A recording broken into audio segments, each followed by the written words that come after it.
Hello everyone, this is your Kriti ma'am और आप देख रहे हो एक ब्यूटीफुल सा channel doctor. I hope you are doing really well. ये वीडियो रहने वाली है उन बच्चों के लिए जिन्होंने बीएससी नर्सिंग का कोर्स किया हुआ है या फिर जिन्होंने आयुष के कोर्सेज किए हुए हैं like this BAMS, BHMS, BUMS या फिर BSMS। बच्चों के पास डाउट रहते हैं कि मैम हमने बीएससी नर्सिंग कर ली है, बीएससी नर्सिंग के बाद हमारा नर्सिंग ऑफिसर का एग्ज़ाम क्लियर ही नहीं हो पा रहा है, तो क्या हमारे पास कोई भी जॉब स्कोप नहीं है? क्या हमारी गवर्नमेंट जॉब नहीं लगेगी? या फिर हमने BAMS, BHMS, BSMS या फिर BUMS कर लिया है तो क्या हम सिर्फ अपना क्लिनिक ही खोल पाएंगे, इसके अलावा कोई भी गवर्नमेंट जॉब नहीं लग सकती है? तो इसका आंसर है आपकी गवर्नमेंट जॉब लग सकती है, वो भी गवर्नमेंट सेक्टर, एक बहुत बेहतरीन सेक्टर में। कैसे? आप वर्क कर सकते हो as a community health officer. Ma'am ये कम्युनिटी हेल्थ ऑफिसर क्या होता है? तो बस यही डाउट है ना आपका, तो यही डाउट इस वीडियो के अंदर आपका क्लियर हो जाएगा। बस कंडीशन यही है कि वीडियो को लास्ट तक देखना होगा एंड अगर वीडियो पसंद आए तो लाइक कमेंट शेयर करना बिल्कुल नहीं भूलना और हाँ चैनल को सब्सक्राइब कर दो क्योंकि ये चैनल यार आपके लिए बहुत ज़्यादा हेल्पफुल रहने वाला है, बहुत ज़्यादा हेल्पफुल रहने वाला है क्योंकि इस वीडियो में मेडिकल फील्ड से रिलेटेड जितनी भी फॉर्म्स आपके निकलते हैं उसकी सब वीडियो आती है। इसके अलावा केमिस्ट्री की जितनी भी प्रिपरेशन है, अगर आप नीट का एग्जाम दे रहे हो तो भी, बीएससी नर्सिंग का एग्जाम दे रहे हो तो भी, आयुष का एग्जाम दे रहे हो तो भी, वेटनरी का एग्जाम दे रहे हो तो भी, मतलब केमिस्ट्री का अगर आपको CB नहीं आता है तो बस मेरे चैनल को ज्वाइन कर लो। आपको केमिस्ट्री बिल्कुल बॉटम से टॉप पर मैं पढ़ाती हूँ, तो आप मेरे चैनल को सब्सक्राइब कर सकते हो। इसके अलावा अगर आपको मेरा सेपरेट बैच चाहिए तो मैंने अपना कॉन्टैक्ट नंबर डिस्क्रिप्शन में डाल दिया है, तो आप मेरे को व्हाट्सएप के थ्रू आप मुझसे कनेक्ट हो सकते हो। ठीक है, बिना टाइम वेस्ट करे स्टार्ट करते हैं वीडियो को। फर्स्ट ऑफ ऑल क्वेश्चन आता है कि कम्युनिटी हेल्थ ऑफिसर होता क्या है? CHO की फुल फॉर्म होती है कम्युनिटी हेल्थ ऑफिसर। CHO का काम क्या होता है? पेशेंट्स की प्राइमरी चेकअप्स करना, कॉमन डिसीज का ट्रीटमेंट एंड मेडिसिन देना। कॉमन डिसीज लाइक कोल्ड हो गया, फीवर हो गया, इसका ट्रीटमेंट करना एंड मेडिसिन देना। प्रेगनेंसी वुमेन की देखभाल करना, बच्चों का टीकाकरण, blood pressure, sugar, TB, malaria की जांच करना, जरूरत पड़ने पर पेशेंट को PSC एंड CHC रेफर करना, सरकारी स्वास्थ्य योजनाओं को लागू करना। ये एक CHO का काम होता है। ठीक है, अब बात करते हैं कि क्या एलिजिबिलिटी होती है CHO बनने की।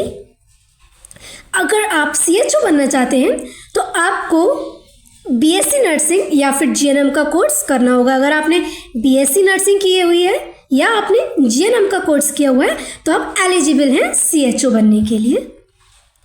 अगर आपने BAMS किया हुआ है, BHMS किया हुआ है, BUMS किया हुआ है या फिर BSMS किया हुआ है, मतलब ये जो भी कोर्स मैं आपको बता रही हूँ ये सब आयुष काउंसलिंग के अंदर आते हैं। ठीक है, अगर आपने BAMS, BHMS, BUMS, BSMS किया हुआ है तब भी आप एलिजिबल हैं CHO के लिए। अगर आपने पोस्ट बेसिक BSc नर्सिंग की हुई है तब भी आप एलिजिबल हैं CHO के लिए। ठीक है, नेक्स्ट क्वेश्चन आता है CHO के लिए कौन से कोर्सेज करने होते हैं? तो फर्स्ट ऑफ ऑल आपको सर्टिफिकेट लेना होता है कम्युनिटी हेल्थ में, जिसकी ड्यूरेशन होती है 6 मंथ से लेकर 1 ईयर तक।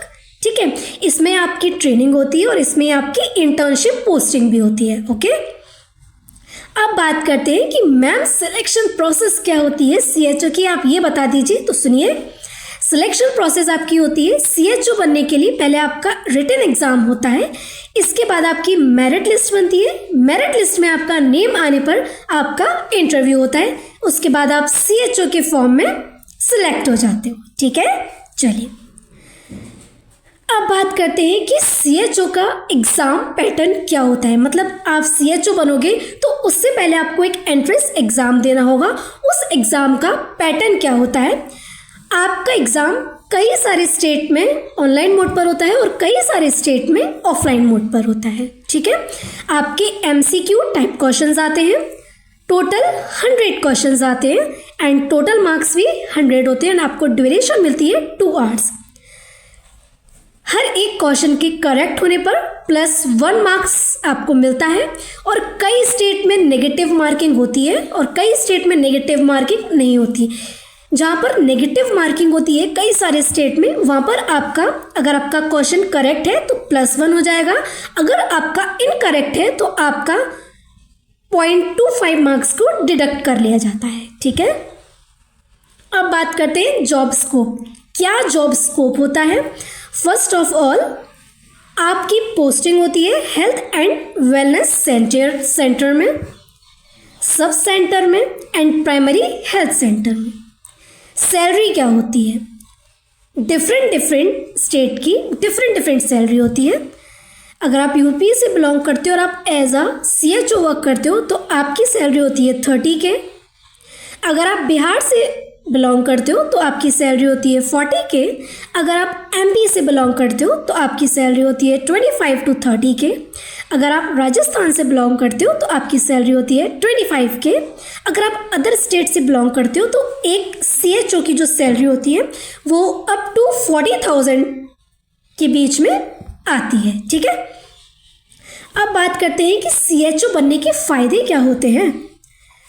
फर्स्ट ऑफ ऑल सरकारी हेल्थ सेक्टर में नौकरी होती है आपकी वेल सैलरी होती है, बहुत अच्छी सैलरी होती है, समाज सेवा का मौका मिलता है आपको एंड आपका प्रमोशन होता जाता है तो आपकी सैलरी भी रेज होती जाती है।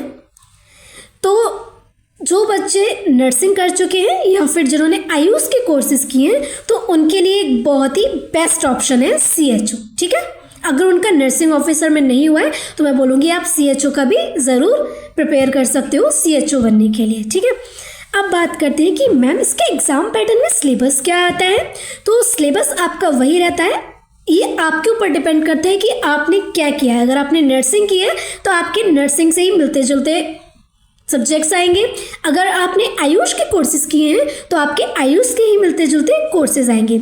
नर्सिंग के सब्जेक्ट आते हैं अगर आपने नर्सिंग की हुई है। अगर आपने कम्युनिटी हेल्थ कोर्स किया है तो आपके उसमें जितने भी सब्जेक्ट थे, जितने भी टॉपिक्स आपने कवर किए थे, वही टॉपिक्स से आपका एग्ज़ाम आता है। अगर आपने जनरल मेडिसिन कोर्स किया है तो आपके जनरल मेडिकल कोर्स के सब्जेक्ट आते हैं, उसमें टॉपिक्स आते हैं लाइक कॉमन डिजीज़ हो गया, communicable and non communicable disease हो गया, या फिर डायग्नोसिस एंड प्राइमरी ट्रीटमेंट, जो कि हर बच्चा कर ही लेगा अगर आपने प्रिपेयर किया है तो, है ना। अगर आपने मैटरनल चाइल्ड हेल्थ कोर्स किया है तो उसके जितने भी टॉपिक्स हैं उससे रिलेटेड आपके क्वेश्चंस आएंगे अगर आप CHO का एग्ज़ाम देते हो। इसके अलावा अदर स्टेट में कुछ और भी एग्ज़ाम में पूछे जाते हैं like this: basic computer, general awareness, state health schemes and medical ethics, कुछ इसके ऊपर भी क्वेश्चंस पूछ लेता है। ठीक है, अब बात करते हैं कि CHO के अंदर क्वालिफाइंग मार्क्स क्या होते हैं मैम। तो CHO के अंदर क्वालिफाइंग मार्क्स होते हैं, अगर आप जनरल कैटेगरी से बिलोंग करते हो, आपके 50 से 60% अगर आ रहे हैं तो आप एलिजिबल हो, आप क्वालिफाई हो। ठीक है, अगर आप OBC से बिलोंग करते हो तो 45 to 50% अगर आपके आ रहे हैं तो भी आप क्वालिफाई हो CHO बनने के लिए। अगर आप SC और ST का एग्ज़ाम, अगर आप SC और ST कैटेगरी से बिलोंग करते हो, अगर आपके 40 to 45% आ रहे हैं तो भी आप एलिजिबल हो, तो भी आप क्वालिफाई हो CHO बनने के लिए। ठीक है, तो ये जो आपकी वीडियो थी ये पूरी CHO बनने के ऊपर थी। क्या सैलरी होती है, क्या स्कोप होता है, क्या सिलेबस होता है, क्या क्वालिफाइंग मार्क्स होते हैं, जितनी भी CHO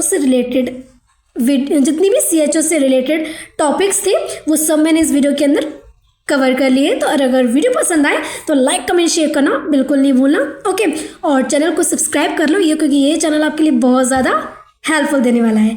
जय हिंद, जय भारत।